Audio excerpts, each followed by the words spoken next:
everybody. Thank you for tuning in and watching us. We are the Real Short Box Live edition. I'm so sorry about the delays. Everything sucks in life, including us. So I do apologize. I'm Donald. To my right is apparently now Chris. Down in the corner is no longer Darren. It's a gentleman named Gray. In the middle, that was Kevin, is now Jarrett. And Chris is Jarrett as well. So we don't know who the hell we are. It's just one of those days, guys. We have a lot of these lately. It's growing pains. I keep telling everybody, bear with us. We're working out our system, trying to see what works best for us and what we can work with. So while I do a little damage control in the background, I'm going to have Kevin take it from here. And then Kevin's going to talk a little bit about his mental health, because I think it's important for him to discuss it. Wow, that's very interesting. But thank you, Donald. Welcome, brothers and sisters, to the funkiest, grooviest, and spectacular podcast today. The Real Short Box. Real Short Box live in 70's color. Kevin went broke back, short back, I think. First, real quick, the man, the newly minted father, from the great state of Ohio, the pontificator of truth, Mr. Darren. You know what else is true? Well, everything I say. There you go. Next, the CEO and president of the Real Short Box, Mr. Beefcake of the year 2000 from the great state of Ohio, Kent State University. Wow. He is the original Donald. Thank you. That was sexy, Kevin. I appreciate it. There you go. Next, we have the man from the great state of Michigan, but now resides in the great state of Texas. He is lovable and huggable. The master thespian teacher of the arts to young students everywhere, Professor Chris D. Turner. Woo woo. Neither of those states didn't have a great before them, by the way. Oh, come on now. These are classical states. They are great states. Have some respect. Great Lakes. The Great Lakes. So, That's all I agree about the Michigan. picture link for our 70s show is Yoda versus E.T. for no reason whatsoever. That's the old stream that wasn't working. That's the one for sure? Are you sure about that, buddy? Because it says it's also working. It's just showing a black screen when I look at it. Okay. All right. Well, I will go then with the other one, which is the below it for no reason whatsoever. It's very odd the way things are working right now. So thank you if you've tuned in and you're being a part of this. We do appreciate y'all for bearing with us. It's been a lot of growing pains lately. More of a pain than growing, I will say. But, you know. You can put all the blame on me. Classic 1980 show. Growing Pains with the great Kirk Cameron. Nah, it's not Chris's fault. It's life, baby. It's just life. Okay, we are live. I'm putting it up there. So I have duck face going on in the picture, so you're all welcome. It's very sexy. And last least, let's not forget sweet white chocolate, the Central California Daddy of the Year. Skywalker Ranch's stepson, Jared Gote. The Central California Daddy of the Year. All right. That was an echo that we needed. That's awesome. That is awesome. Like I said, it's been a day. Streams. It's been a Two day. streams. One is black and one is not. But yeah. The other stream should be gone now. Oh, Yeah. yay. Let it go. Let it go. Let it go. Let it go. Let it go. All right. I'm going to see if anybody's in the chat. Let me pull that up. I saw someone pull up 925 Outlaw Does Tech. Yeah, it says that's an enthusiastic delivery. Well, we try. I hope you're enjoying this, because I certainly am. So while we populate this chat, I'd like to take over for a second. I'll start with you, Kevin. Yes. Keep it as brief as you can, maybe like under 30 seconds. What great memories do you have of the 1970s? Like me personally? No, not so much, because obviously you were a little too young to remember that. Like, just obviously we have TV, we have film, we have newspapers. What do you fondly remember about the 70s? Well, I do remember some classic television shows. I remember, well, I don't remember, but there was inflation, there was a deep recession, there was some disco, some funky dancing, some great music. I mean, what was that thing, a little shining ball that was Disco ball that people were, getting groovy to, Bottoms, the Brady Bunch, the Jackson 5, Jackson Pollock, the Bee Gees, yeah, Jackson Pollock, of course, no doubt, and the Super Friends. I remember the Super Friends. Chris, do you have any memories of the 70s you'd like to share? Yeah, you. He's done. He's done.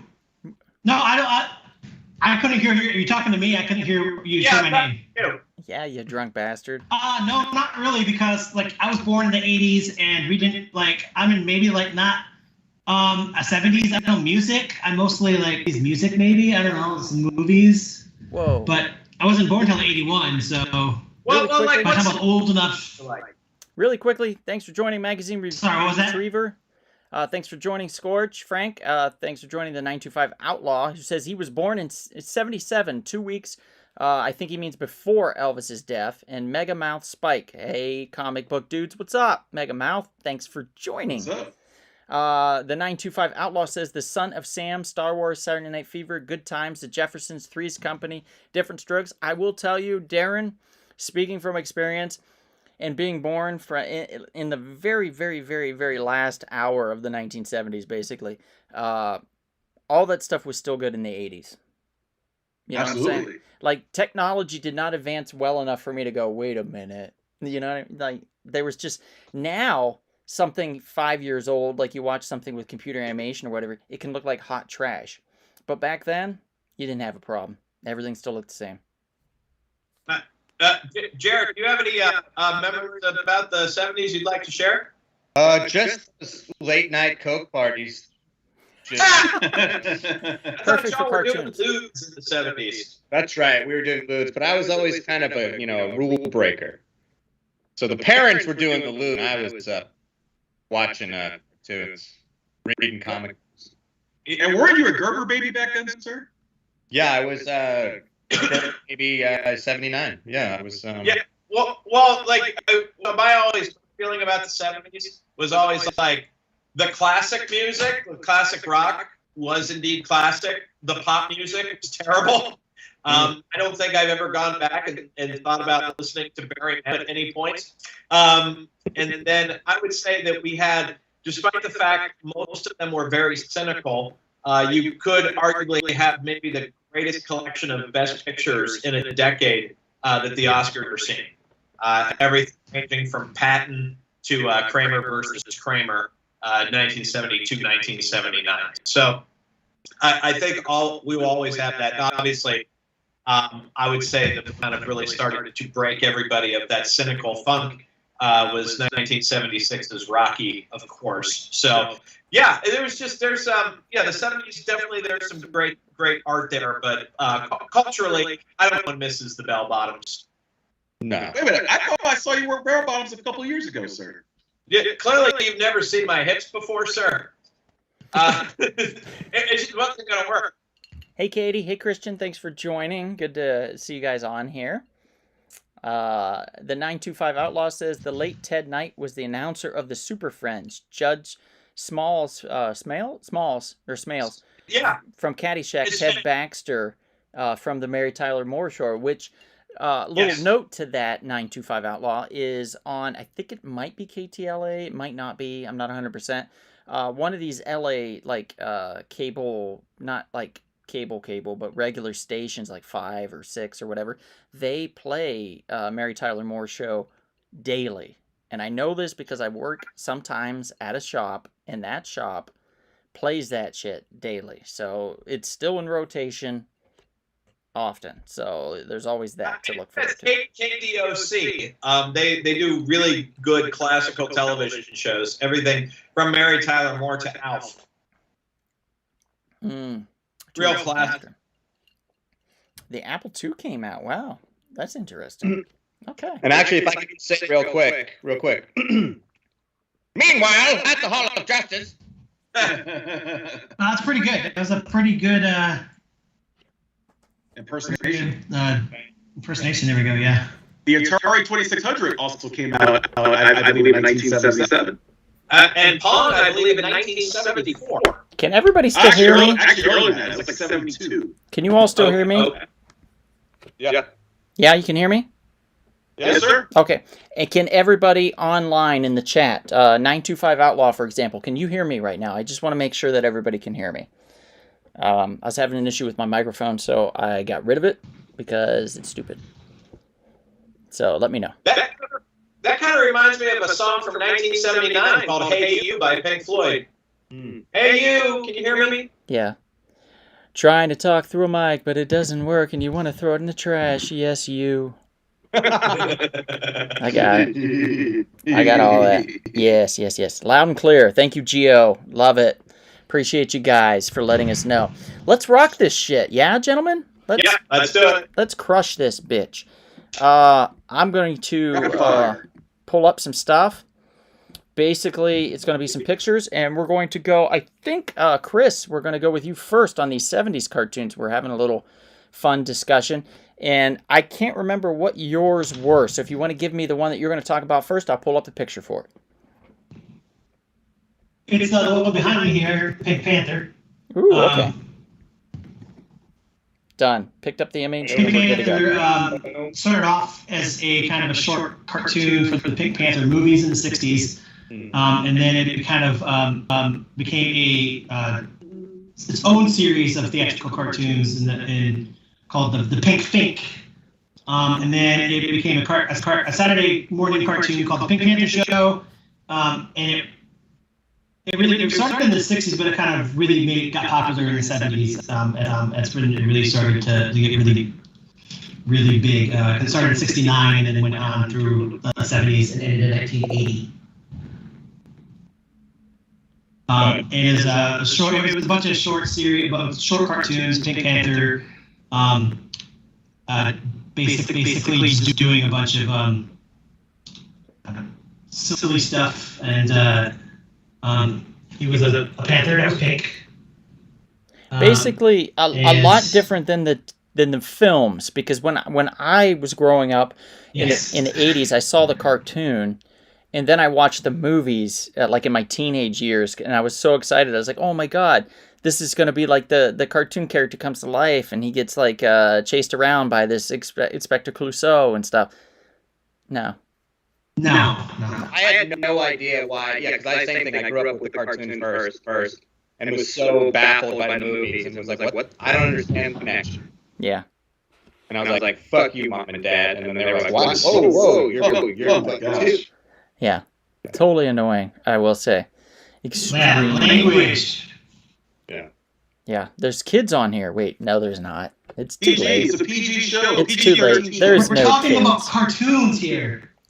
But in the 70s, all the people in the 70s were, like I said earlier, coke parties, drinking J&B scotch. 925 Outlaw says he's going to rock some bell bottoms and some men's flare boot cut. Yeah, Sounds like a plan. Please send your pictures to Chris's email. Yes. We'll give you that email. We should give the email over this live. We're doxing our own numbers. Yeah, he would retaliate probably with the phone numbers, and then we'd all be in trouble. Frank says the Pink Panther movie was extremely lame because it did not feature the real Pink Panther. I agree. It was just stupid diamond. It was dumb. I didn't like it. And I rewatched it recently because I was told, oh, it's a very funny, very educated, a highbrow comedy film, and I watched it and I was like, no, this sucks. It still sucks. I was so bored. I'm still I'd rather watch Bloodsport over and over, man. Like, I'm not going to do the Pink Panther movie. It's just not fun to me. Well, hold on a second. You should watch Bloodsport over and over again. That is a movie you should watch over and over again. I think the Pink Panther's not his welcome here. What are we even talking about? Yeah. I love how sometimes people will just like reverb quickly or it'll like repeat what they're saying. And it's almost like a Max Headroom thing here on my end. It's great. I hope this plays through and people can think that we're like really trying hard to like add special effects. We're not. It's just the internet. I don't think you hear it on the feed. I don't think you heard it on the feed. Ah, shucks. Oh well, we tried. Katie says, I agree about the Pink Panther movie. It would have been great on their own without the association. Yeah, it could have been a good movie, I guess. A boring, fun, boring movie. A very boring. Katie, it's boring. I don't know. I don't know if I don't think that movie would have survived without the association to the Pink Panther. I don't know. I like the Steve Martin one. Well, that's totally different, dude. Remake. Completely different, because everybody had already known, or should have already known, that the film from the 70s based off that the Pink Panther wasn't going to be involved. And in the remake, they made that pretty clear. They didn't show, if I recall, they didn't really show a Pink Panther running around or doing anything in any trailers or advertisements or anything. So they made it pretty easy. So that's your story about the Pink Panther? That's what you're going with? Yes. Okay. Yes. All right. And guys, since we had so many technical difficulties, we're going to end this a little. I guess I want to say quick, but it's not going to be quick. It's just going to be the same time we normally do. So just note that we're going to be ending still around the same time. So we're just going to move through these. We really had intended for this to be a more compact podcast, a live show anyway. Because the 70s does have a treasure trove of cartoons. It's just a lot of them aren't characters that were created in the 70s, believe it or not. But I digress. Let's go to Darren. Darren, what's the cartoon that you're going to be talking about first? Well, the first one I'm going to go into is Flash Gordon. Obviously, this aired from 1979 to 1982. Featuring everyone's favorite athlete turned savior of the world. Very goofy fun. 2 seasons only. You've got Dr. Hans Zarkov. You've got Ming the Merciless, Dale Armand. The usual gang suspects. Nothing much to say about it other than if you're a Flash Gordon fan, this is going to do well for you. Flash! Yes, I was just going to say, what's the guy's name? Sam Jones? Is that his name? Yes, the actor. Huh, okay. From the 1980 movie. Okay. All right, Sam Jones, the actor from the 1980s movie. That's right. And he made an appearance in Ted later, which was kind of funny. Yes. And, That was awesome. yeah, and apparently I've met the man. He's really nice. He's a really nice guy. Really super fun. Did he give you a hug? Yeah. Yeah, he gave me a hug. Gave me a kiss, too. I was shocked. I wasn't expecting it. Well, Kevin, you were there. You kept going, yes, brother, yes! And clapping. What? Yeah, maybe that was a dream I had? Must be. I don't know. Fever dream. 925 Outlaw says, and that was with Peter Sellers as Inspector Clouseau. A lot of screwball sort of funny humor. Yeah. And Henry Mancini's theme music. Blake Edwards cheated you. Hey, it's Marilyn Sullivan is on. Thank you for joining, Marilyn. Appreciate that. Hey, good to see you. Yeah, it's good to see you virtually, I guess in textual form. You know? So we have Flash. Next is going to be, I think that's me. I'm next, guys. And I'm going to be talking just a little bit about this cute little guy here because I love him so much. I'm a big fan of Paddington Bear, guys. Paddington Bear originally aired in 1976 on a BBC station. He's a British-born character based off the novels by none other than Bond, Michael Bond.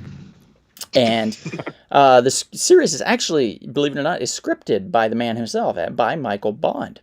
What's interesting about it is they do stop-motion animation for Paddington, but all the other characters around him are paper cutouts. So it's really fascinating. It originally aired in the U.S. on PBS, so, I don't know about you guys as a kid, but I wasn't really running to PBS to find all the fun educational stuff. That wasn't so much my jam, you know? That was the last resort. Yeah, kind of a last resort type thing. Magic School Bus and all that, I wasn't like, oh yeah, let's get on that shit. No. But I did enjoy Paddington. I kind of fell in love with the character. Very endearing, very cute type of character. They did do probably one of the greatest films ever made, which is Paddington and Paddington 2. And that came out within the last 10 years, both of these films. And they are, if you haven't seen them, they are absolutely phenomenal, guys. Geo says Clifford, LOL. No, not Clifford, it's Paddington. Come on. And that's good to know. 925 Outlaw. Definitely got a rocket, buddy. And Frank says, is the Sam Jones from Flash Gordon the father of the Sam Jones from Smallville? No. I don't think so. I don't think so, buddy. But we can imagine that. But anyway, back to Paddington. If you haven't seen the 70s show, I will say it's dated as hell. So it's not going to be easy to get through. I'm gonna be honest with you. But back as a child of the 80s, it was pretty easy to get through. And I just love the character. I love the toy. Bear with me for a second. He said bear. Yeah, I did. And when I went to London in 2016, I actually bought my own little Paddington. So it's from the movie, so he's a little different, but still endearing, still very cute. I got one for my mom, too. So I'm a huge Paddington fan, and that's it. That's all I got to say. And let's move on. I think we are going to Jarrett.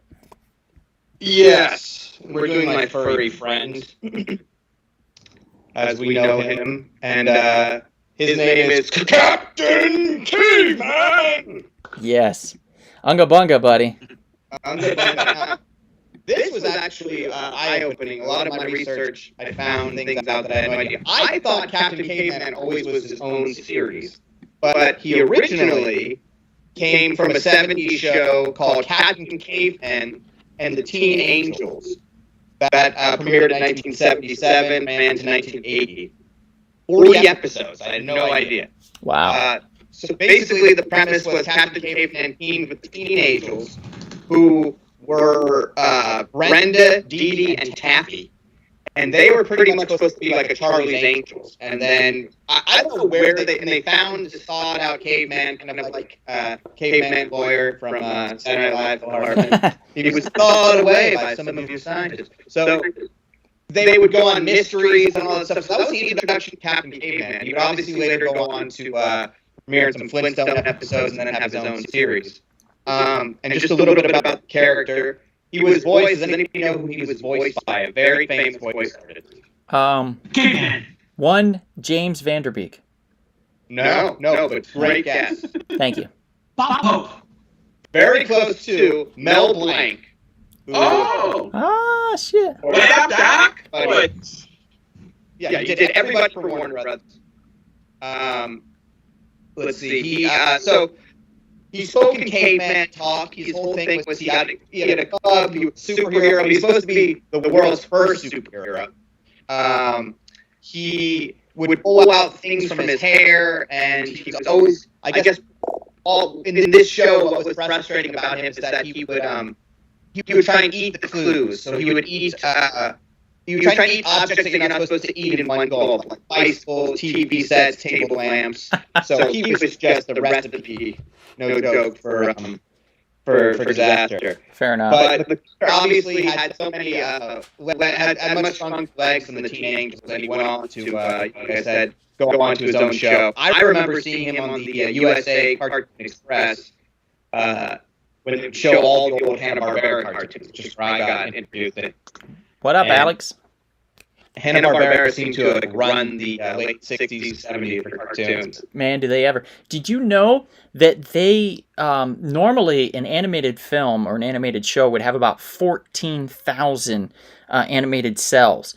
But Hanna-Barbera, to cut back on, to save money, basically, did a lot of the animation where just the mouths would move and the body would stay the same.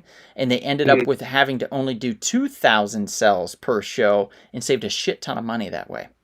Yeah, they also would, I mean, a lot of animation places did this at the time with Filmation and stuff, but they would just use the same cell over and over again.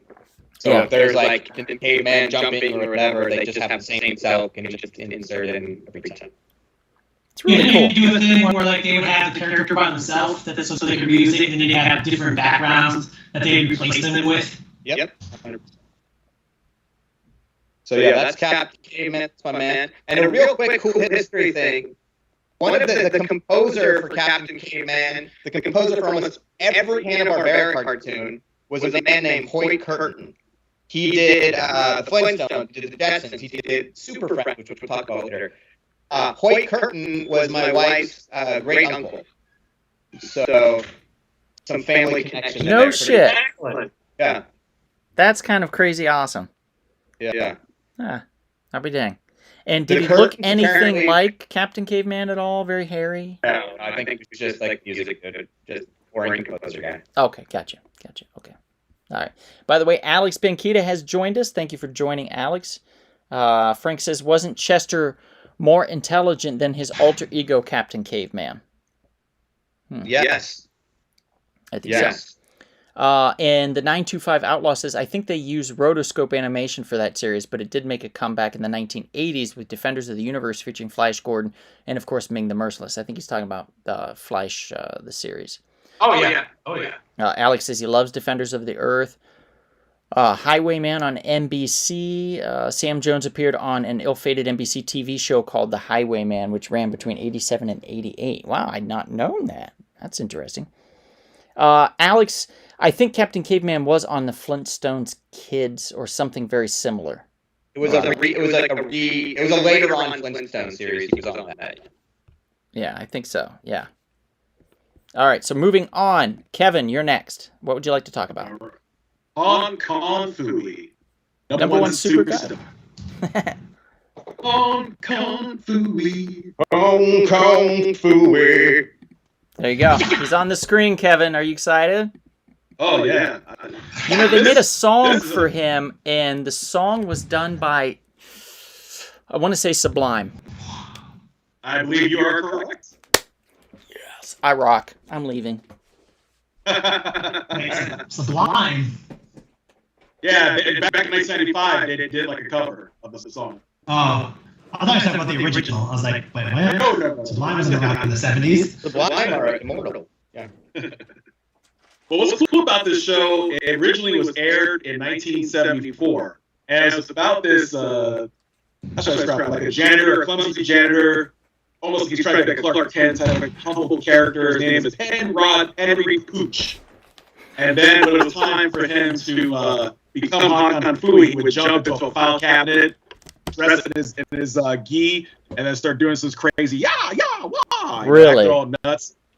But what's funny about him, he always carried like the Hong Kong book of Kung Fu. So every time he needed a consult and he needed like a move to take on a particular criminal, he would bust out the book out of his gi and start going through a chapter.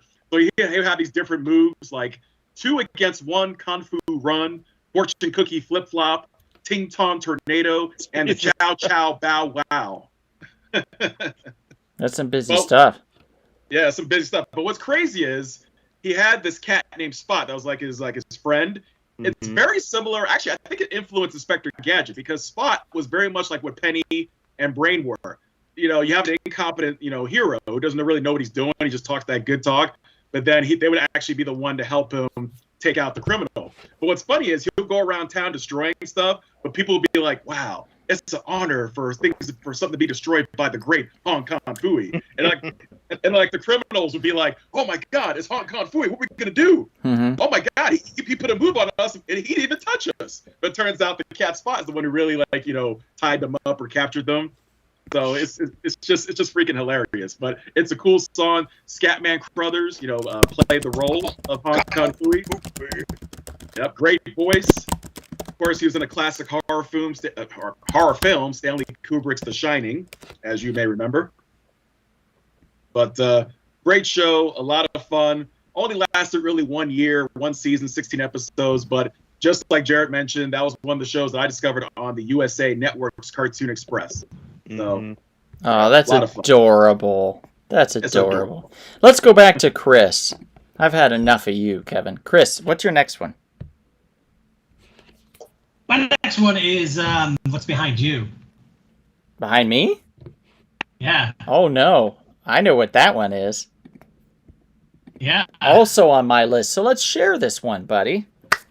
Okay. Yeah, I'm gonna share it. Let's see how much of the history you know. Oh, how much history I know. I took a shit ton of notes. I know everything backwards and forwards, buddy. All right, what's the first episode of Scooby-Doo, Where Are You? What's the title of it? I don't know that, but I know it was 1969. It's What a Night for a Night.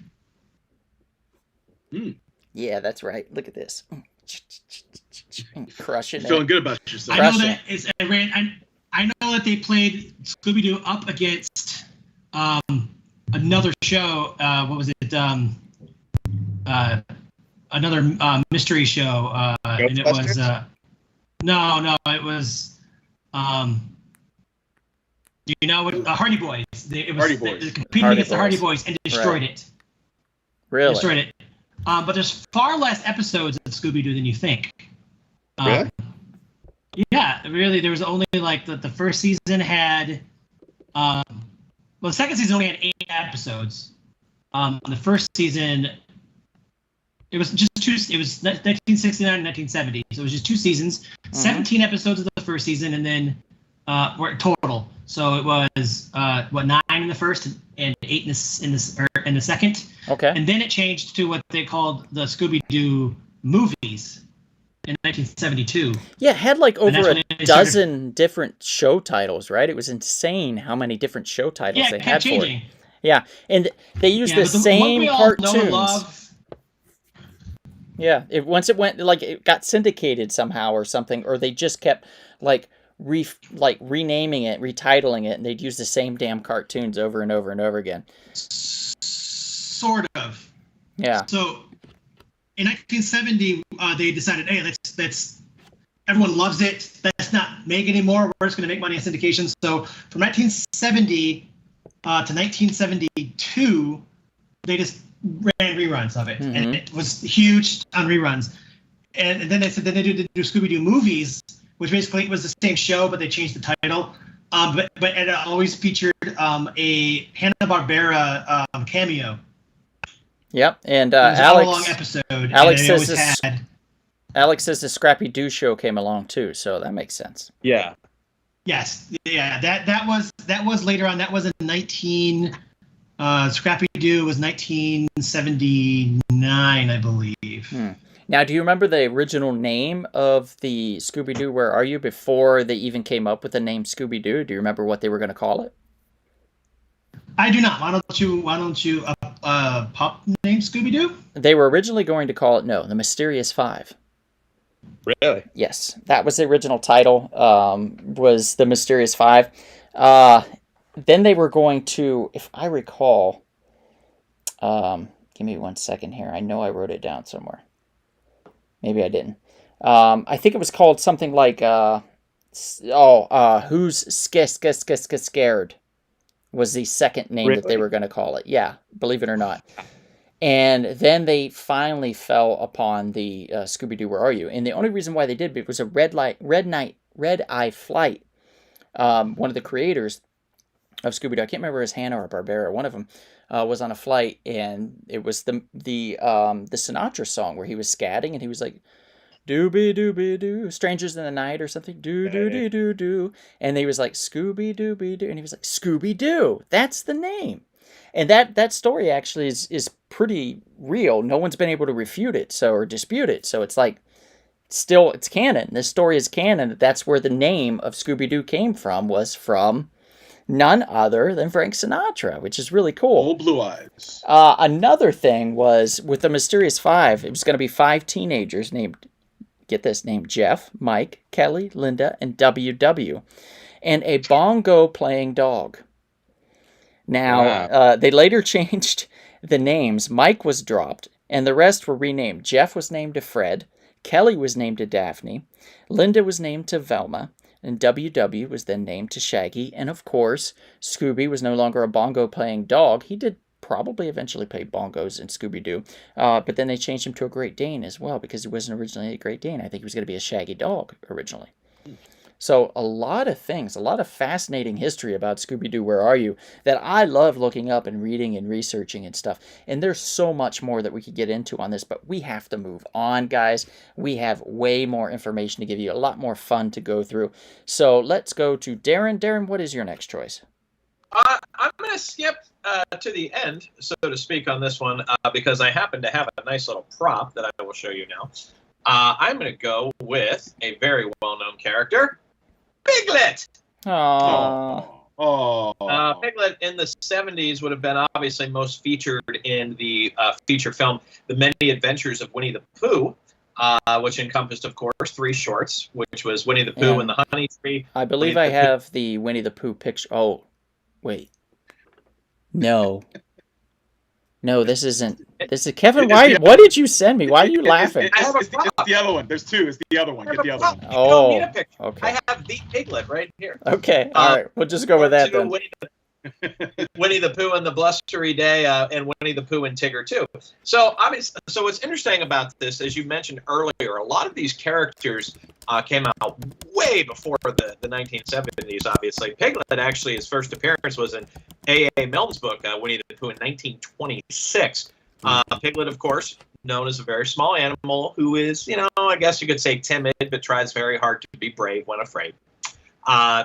The John Fiedler actually was the first to voice Piglet, and actually continued doing that until his death in 2005. Piglet lives in the famed Piglet in a small house located in the middle of Beach Street. His house belonged to his grandfather, Trespasser's Will, which is short for Trespassers William, or TW, as Piglet's grandma would call him. Has a selfless heart.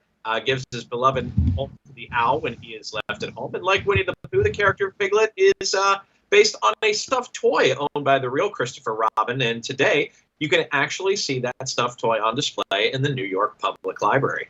Oh, wow. Wow. That I did not know. Huh. Look at the New York I'll Public. be checking that out in a few weeks. Yeah, and you could be checking on your sound, too, while you're at it.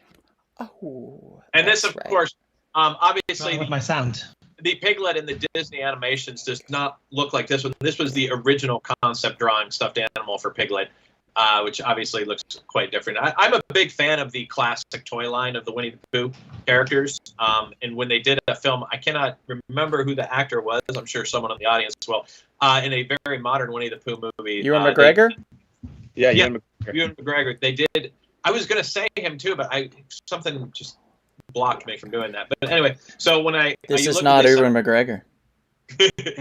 When you look at this animal here, obviously they based that film off of all the old animal designs, which I think was a really classic touch, because I don't think a lot of people remember that there was actually an original design for these before the Disney cartoons. Frank brings up a good point. He says Piglet is the most multiphobic character in the history of fiction. Ha! I don't know necessarily if that's completely true, but that's a really good point, Frank. And one to show people that you can overcome your fears and obstacles in life. And I think for that reason alone, Piglet was an important character in the Winnie the Pooh universe. Just like Eeyore. Ultraman Magus is yelling, Black Star. He's yelling it. He's yelling Black Star. I think Black Star was 1980, though, wasn't it? I think Black Star was 1980. Yeah, I think he was close. He was on the cusp. But we're going to be talking about similar characters, though, I will say. Similar characters. Black Star is awesome, and it's a precursor to He-Man. Throwing that out there. Yep, here we go. And speaking of characters, I'm going to move on to my next one, which is none other than, guys, this is a great one. Here we go. Boom, mic drop. This is Quick Draw McGraw, otherwise known as El Kabong, baby. That's right. What a great character. Came out originally in 1959, guys, but was a part of Yogi's Gang, which came out in the 70s. It was 1973. Had 16 episodes. The show confronted social and cultural issues like ecology and bigotry with villains like the name of Mr. Waste, Dr. Bigot, along with... Yeah. I remember there was also an episode called Dr. Bigot's Bigotry. It's Dr. like Bigot's Bigotry. crossing over PSAs and art. Yep. A lot of litter, greedy genie. The list goes on and on and on. So Yogi's gang didn't last too long. I'm going to be honest, but we did get Quick Draw McGraw to come back for that, and that's always great. He was originally created, again, I say in 1959. He was the third Hanna-Barbera show to be created, surprisingly. After, here's some fun ones: the Rufford Ready Show, or the Rough and Ready Show. I'm sorry. RUFF and Ready Show, REDDY, and the Huckleberry Hound Show, which was sponsored by Kellogg's, guys. So, ooh la la, big there. Quick Draw was a sheriff in a small town. He had a deputy that was a burro named Baba Louie, if I recall. It was Baba Louie. Oh, from the Howard Stern show? Yes, from the Howard. Yes, absolutely. Exactly. And Baba Louie was the burro that always had the answers. He always had the smart way to do things. And Quick Draw, true to his name, was always impatient, impetuous, and chose the opposite path. And then later on, there was a learning moment where Baba was like, "I told you," and Quick Draw's like, "Yeah, you were right. Now let's turn into El Kabong." And he would turn into El Kabong, and he would have his guitar, and he would bash somebody over the head with it, and all was well with the world. So it was silly, it was zany, it was fun, it was educational. Quick Draw McGraw is great. Alex Benkita, he's a writer, by the way. He writes a comic book called Headless, guys. Volume 2 is out now in comic stores, so check it out. He states, "I'm bringing Dr. Bigot back." So maybe we'll see Dr. Bigot in a Headless series at some point in time. We don't know, but if we do, it'll be crazy. I wonder what his superpower is. I hate everybody. And Alex says Dr. Bigot had an honorary degree. He wasn't really a doctor, so there's that too. Yeah, all fake. You mean you can't get a doctorate in bigotry? Oh, wow. I think you probably can today. I'm going to be honest. Now would probably be the easiest access point for getting a doctorate in bigotry, I would imagine. I guess it's like one of the old jokes about how you get the degree in underwater basket weaving. Kevin's on a roll.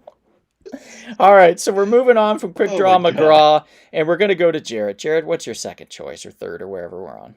Well, hang on. I have to go somewhere real quick. Uh-oh. Just 1 second here. Yep. Meanwhile, at the Hall of Justice. Nice. You've been sitting on that all day. Oh, God, yeah.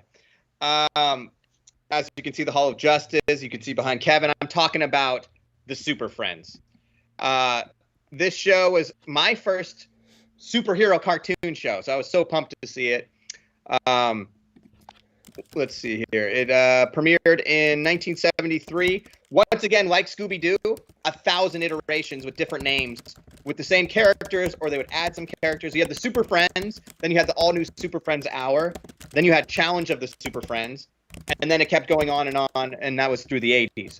Now, the Super Friends was your core group. You had Batman, Robin, Wonder Woman, Superman. Kind of the boring version for me. And then you got the it was the mystery kids. What was it? The super. Oh God, what is their names? Sorry, it's escaping me right now. But you had the Wonder Twins. No, before the Wonder Twins, you had the.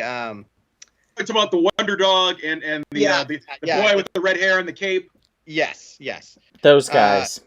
Yeah, I forget their names right now. Wendy and blah, blah, blah. But they sucked, and they were just like these mystery kids. Wendy's actually, little known fact, went on to make hamburgers.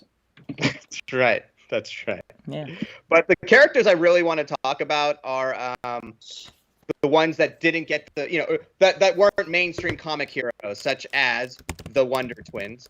The Wonder Twins were Jan and Xana. I'm sorry, I'm saying that totally wrong here. Why am I not seeing? You want to talk about Marvin, Wendy, and the Wonder Dog. Marvin White, Wendy Harris. There we go. Sorry, I just had to. So you had the Wonder Twins for Jaina and Xana. I did not know this, but they were supposed to be after Tarzan and Jane. So they were created from that. They were supposed to have the pointy ears to look like Spock. They could originally, what was it? One could do could change into any form of water, and one could change into any animal.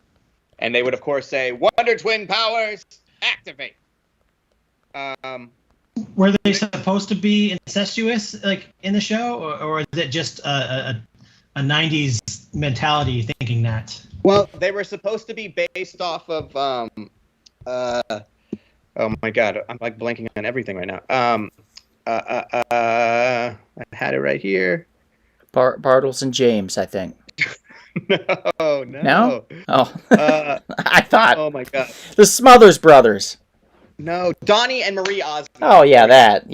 So that was my next guess. Incestuous. So incestuous, yes. Yeah.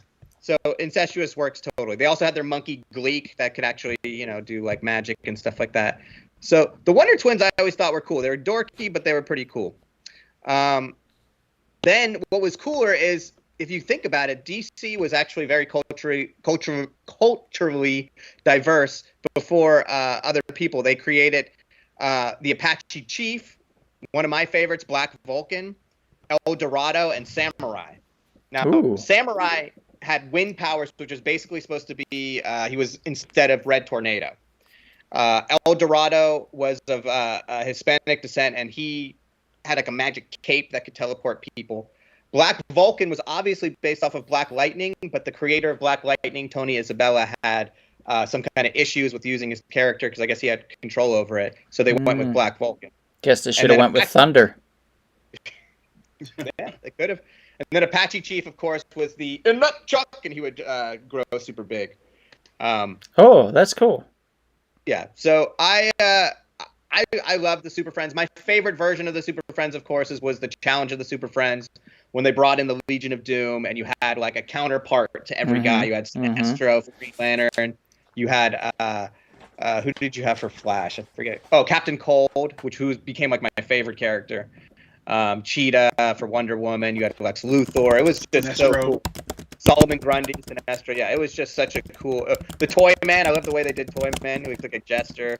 And Mr. McClicktick came in later when they had the superpower show. They had the superpower show, yeah, and they brought out Dark Side and all that stuff. But yeah, no, the show, yeah, that was my first taste of superheroes on TV that I could watch, and I was like, holy shit, this is so cool to see Flash and all these guys. I was always pumped when it was going to be a challenge one because I was like, the earlier episodes sucked balls. They were so boring because they never really went against the villain. They were always just like a mad scientist, and it was just I don't care about that. Yeah. I wanted to see villains.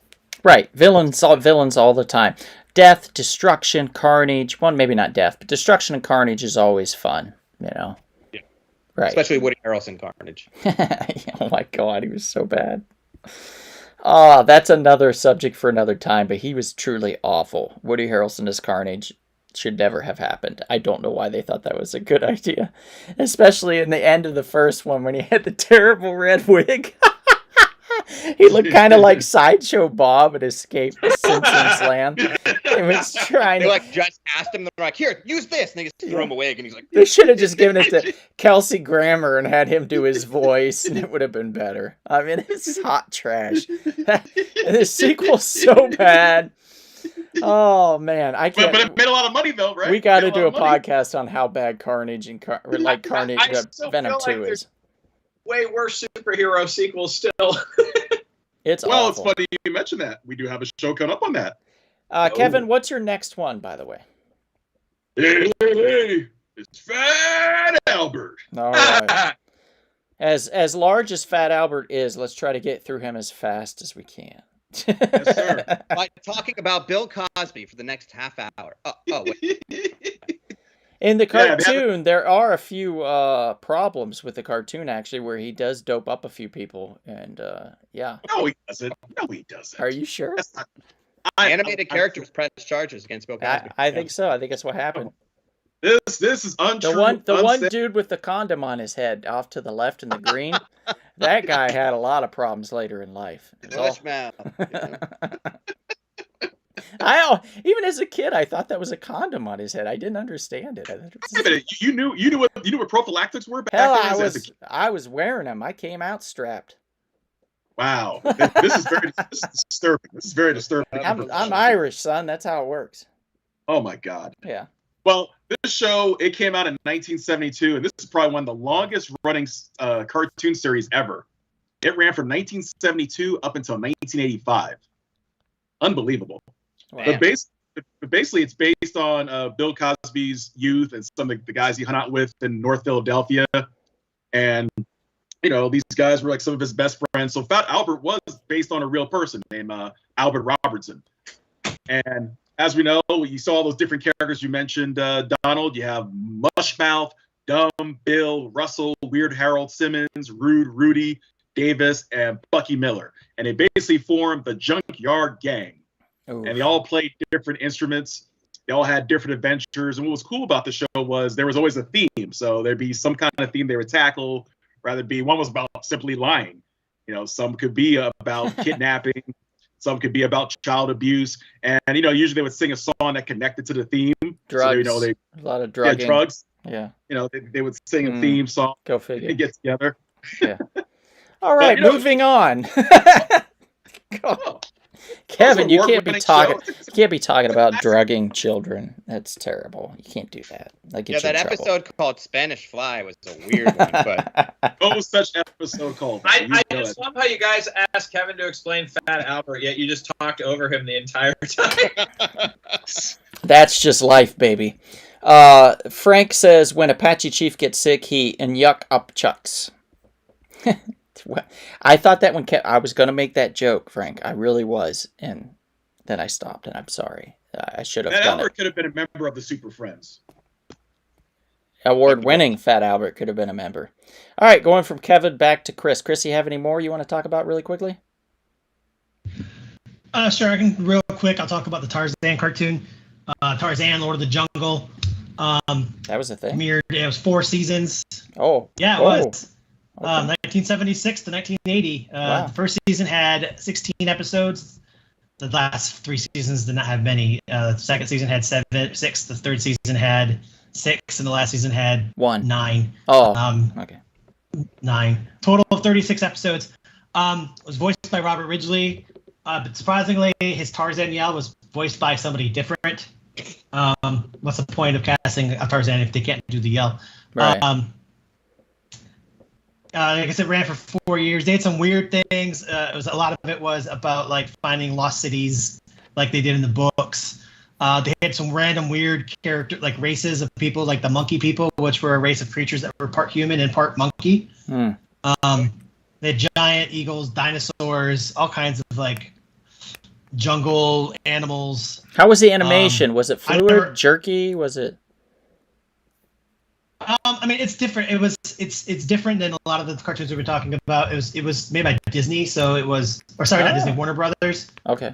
Warner Brothers, and so it was more of a it looked more like what we know as like He-Man now, like kind of like style, like that kind of style animation, and Oh yeah. Tarzan's figure and body kind of looked a little bit like He-Man. So it's more because it was late 70s into the early 80s. And so it started what we see from our 80s cartoons a little bit more than what we see from like Hanna-Barbera and all that stuff. Okay. I'm going to give a quick hot take. On any incarnation, any rendition of Tarzan, I could give 0 shits. I never understood the whole Tarzan allure. It just never spoke to me. So, Well, you know what? I live in Tarzana. That's awkward. So Mr. Burroughs is not pleased with you. That's your hometown guy. All right, Darren, you have another one you want to talk about quickly? Yeah, I'm just going to quickly go over Spider-Woman. I'm not going to get too in-depth on this one. You can I understand why. Watch Spider-Woman on Disney+. Plus. I don't even have a picture of her. Well, she's on Disney+. Plus. There's only 16 episodes. It is absolutely corny, goofy, and cheesy beyond belief, but it's also very enjoyable and entertaining. If you're somebody who really enjoys like superhero cartoons from kind of like the yesteryears, I guess you could call like the Dick Tracy cartoon, the old Spider-Man cartoon, stuff like that. Spider-Woman's kind of right out in the same vein.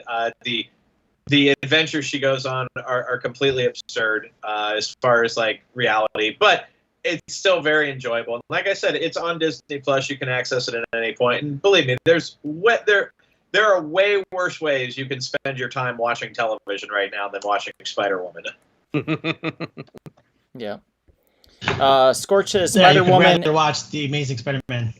Scorch says Spider-Woman is Jessica Drew, not to be mistaken with porn star Jessica Drake. That's so, true. If you Google Yeah. Jessica Drake, Spider-Woman, you might get a surprise. Surprise in your inbox. All right. Yeah, I don't know how I'm gonna- curious I am about people knowing adult film stars on our podcast. I don't know, but this is a test. This has been a test. Only a test. I'm going to quickly go over Snagglepuss. I'm just going to read this shit off because it's fun. Originally appeared in the 1959 Quick Drama Garage show. He was actually called Snaggletooth, and his name was later changed. He enjoys the finer things in life, which is kind of why I liked him, and he had an affinity for the theater. Known for his catchphrases, "Heavens to Murgatroyd," and ending statements, "I'll go there even," and "let's go this and do this even." Like, he was always kind of a, it just made me laugh. In 2018 with Snagglepuss, he appeared in a DC Comics short titled Exit Stage Left, which was like a 6-part series. He ended up being in this series a gay playwright. The story was written by writer Mark Russell, who's an amazing writer. So if you get a chance to read it, it's actually quite good. So is Mark Russell's Flintstone series that he did about, I would say, 6 years ago. That he made. It was just fantastic, guys. So if you get a chance to read that Flintstone series from DC Comics, it only lasted about 13 episodes. Well worth your time. Let's see, Jarrett, you're good. Kevin, what's your last one? Last one would be the Pebbles and Bam Bam show from 1971. Nice. And basically what it is, you're used to seeing Pebbles and Bam Bam as little, babies, especially the annoying little Bam Bam, bam, bam, bam, bam. They'll always be banging this little, whatever that thing was in his hand. But in this case, they're teenagers. And of course, what's really weird about the show is their parents never age. Like, they look exactly the same. Mm-hmm. It's very interesting. So I don't know what they're drinking in Bedrock to make sure that they never age, but it's pretty amazing. And, you just have these teenage adventures. They had their friends, Penny, Wiggy, and the nerdy Moonrock. And you sometimes take on contemporary rock songs. So, of course, they had like a Mick Jagger character named Mick Jadestone, and the Rolling Boulders instead of the Rolling Stones. So, they have these different type of things that would go on. And just teenage hijinks in the ancient times of Bedrock. Sounds good. All right. Sounds good. Well, gee, I think that'll do us for our 70s, a splash of 70s flavor for you all. I do appreciate you guys coming in, popping in, and taking some time with us. Always a pleasure to have you on. And be a part of this podcast. I will say again, I want to preface this where we did have some what I would like to call growing pains here. We're trying to build and expand this podcast, this live show. We're trying out new platforms. Some of them work better than others. I'm going to throw my computer out the goddamn window, so I could be doing that also to help improve our podcast. So that could be happening at any moment. Probably not during the show, but right after. There could be pictures or a video of me doing it, throwing it into the pool, hitting it with a hammer. I don't know, something like that. But it just goes to show you that even if you buy something new and it's supposed to work, it doesn't always work the way you want to because it doesn't integrate properly with the software. So you have to look out elsewhere to try to find other software that works. So there's that. But I want to thank you again. Thank you for being a part of this. Kevin, somebody's given some love for your Thundercats hat, so that's always good. Thank you. I want to give a shout out to our sponsors. Speaking of which, Splattered Frog Brewing Company. You go to splatteredfrog.com, you type in the coupon code SHORTBOX, save 20% off your order. We have another sponsor, it's Half's Hot Sauce. Go to halfshotsauce.com, type in the coupon code Donald Hiccups to save 10% off your order. They have some wonderful new hot sauces that are available. My current favorite, like I said a couple times ago, was Main Squeeze. It's a watermelon rhubarb hot sauce. It's just divine. It's really good on eggs, guys, so I highly recommend that. So if you get a chance, check them out also. Want to give a shout out to We Can Be Heroes comic shop for always being helpful with us and helping us out advertise and whatnot. and to you, the viewers, for taking your time to listening to us. We do have an audio podcast. It comes out usually once a week, Thursday or Friday. We land that on your favorite podcast platform. If you can't find us, odds are we can get on that platform, so let us know. We have an Instagram, we have a Twitter, we have a Facebook page. You can get on there to let us know. You can even send us smoke signals, although I don't know which one of us will see it, but I'm sure one of us will. With that, I want to thank you all taking the time to be here. Thanks to Kevin, Chris, Jarrett, Darren, and myself. And if we don't see you out and about anytime soon, perhaps we'll see you at the foxy, fabulous, funky, but always freaky comic book shop. Show me that smile again.